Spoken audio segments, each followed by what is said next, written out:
What if I told you that a bombshell of declassified intelligence documents was just released proving that George Soros and Hillary Clinton's campaign didn't just spread the Russian collusion hoax, they created it from scratch, coordinated it through government agencies, and then sat back and watched as it nearly destroyed a sitting U.S. president? Well, buckle up, because Senate Judiciary Chairman Chuck Grassley just dropped the classified annex to the Durham report, and the evidence is undeniable and absolutely damning. George Soros was at the center of the Russian collusion hoax. For the first time, we're seeing the raw intelligence that John Durham used in his investigation, and it reads like a political thriller. Now, these aren't rumors or conspiracy theories. These are declassified emails, intelligence reports, and communications that the FBI actually tried to hide in burn bags at their headquarters. Now, here's what the documents reveal. Russian intelligence intercepted emails between a fellow by the name of Leonard Bernardo and DNC chair Debbie Wasserman Schultz. In these communications, they openly discussed their plan to tie President Trump to Russia as a way to distract from Hillary Clinton's email server scandal. One email from Leonard is particularly damning. Quote, "Julie says it'll be a long-term affair to demonize Putin and Trump. Now it is good for a post-convention bounce. Later, the FBI will put more oil into the fire."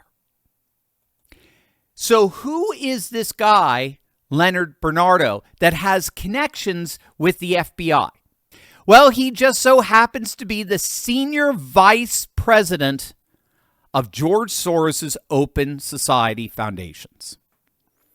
We now just found the smoking gun that shows unequivocally Soros's Open Society Foundations at the very heart of the Russian collusion hoax, deliberately aimed at overturning a U.S. election by sabotaging a presidency. Now, think about this for a moment. They weren't just planning campaign attacks. They were coordinating with federal law enforcement to amplify their fabricated fraud narrative.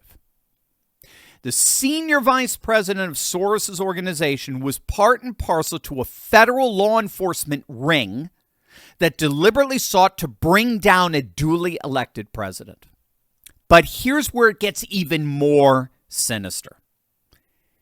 The FBI knew this was all a lie.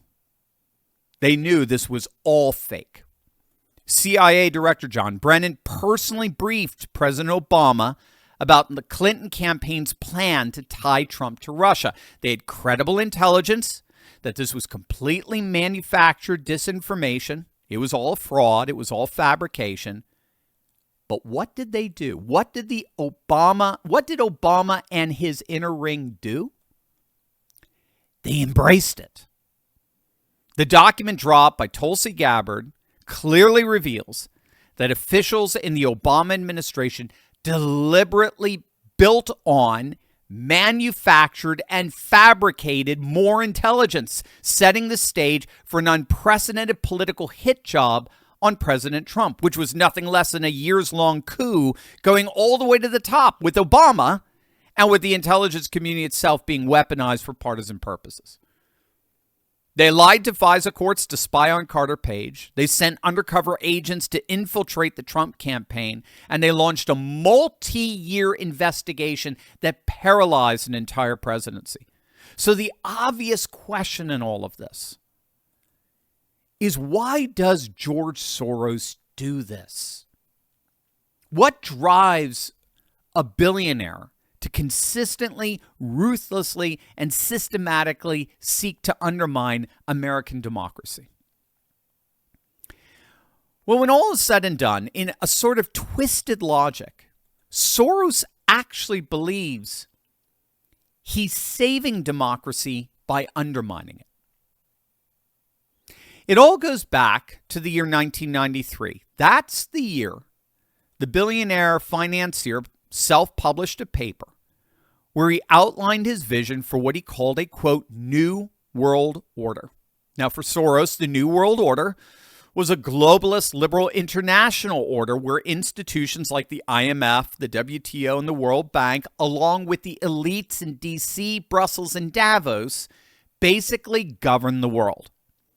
The institutions provided the rules and legal protocols that ordered the world, and DC, Brussels, and Davos provided the overall political and economic paradigms that guided those rules and legal protocols. But for Soros, as he outlines in the article, there was a major problem. There was a major impediment to the full realization of this new world order. And that was the rise of nationalist populist movements that began to take over the world after the fall of the Soviet Union in 1991. Now, in fairness, Soros pointed to the dangers of this encroaching nationalism by citing the war in the Balkans. Soros believed that the tribalist conflicts in the former Yugoslavia could end up engulfing the world. But then something else slowly but surely started to creep into his way of thinking. It wasn't just nationalisms and tribalisms and sovereign states that threatened the world. Soros began to embrace a very real apocalyptic environmentalism as well. So Soros came to see the planet as basically expiring. And only by galvanizing the world's populations into a fully cooperative global community can we hope to overcome this ecological challenge. And this is where Soros's worldview takes a rather sinister turn. If, according to him, what's at stake is the very survival of our planet, then populations simply cannot be allowed to choose the wrong leaders to represent them. I'll say that again because it's so key to Soros's worldview. If what's at stake is the very survival of our planet, then populations cannot be entrusted to choose the right leaders, in this case, to represent them. They can't be allowed to choose the wrong leaders to represent them, most especially populist leaders.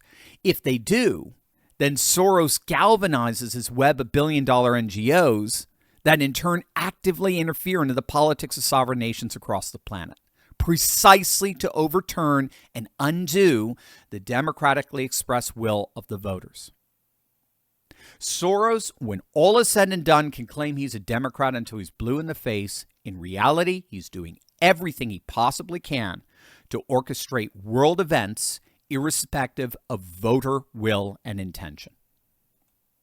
So closing the loop here with these declassified documents and their bombshell revelation, we're now seeing beyond a shadow of a doubt coordination between the Soros Foundation operatives, Clinton campaign officials, DNC leadership, FBI and CIA personnel, and of course complicit legacy media outlets, all creating a self-reinforcing narrative loop. Plant the story hoax, have government agencies, quote, investigate it, leak selective information to a friendly media, then point to media coverage as evidence that the story is real in order to sabotage a presidency that George Soros believes is a threat to the planet. Boom. There it is. That is what we've been witnessing these last 8 years. And George Soros sits at the center of it all, funding the organizations, building the networks, and manipulating the reality that the rest of us have to live in.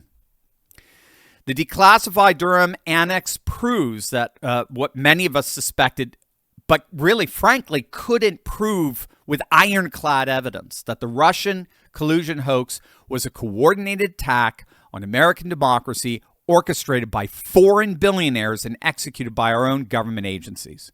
We now have that proof. George Soros did not just fund opposition research or negative ads. He helped engineer a multi-year coup attempt against a duly elected sitting U.S. president using the full power of the federal government as his weapon. The question is no longer, did this happen? The documents prove it did. The only question is whether anyone is going to be held accountable here, or whether this is just going to become the new normal for American politics. So here's my question for all of you. If a foreign billionaire can weaponize our own intelligence agencies against a sitting president, do we still have a constitutional republic? Do you think this is it? Is Soros finally going to meet accountability? Let me know what you guys think in the comments below. And as always, make sure you smash that bell and subscribe button and share this with everyone who still believes America should be governed by Americans, not foreign oligarchs. Because if we don't expose this now, and if we don't hold them accountable now, it's only going to get worse. This is our time. Let's do it.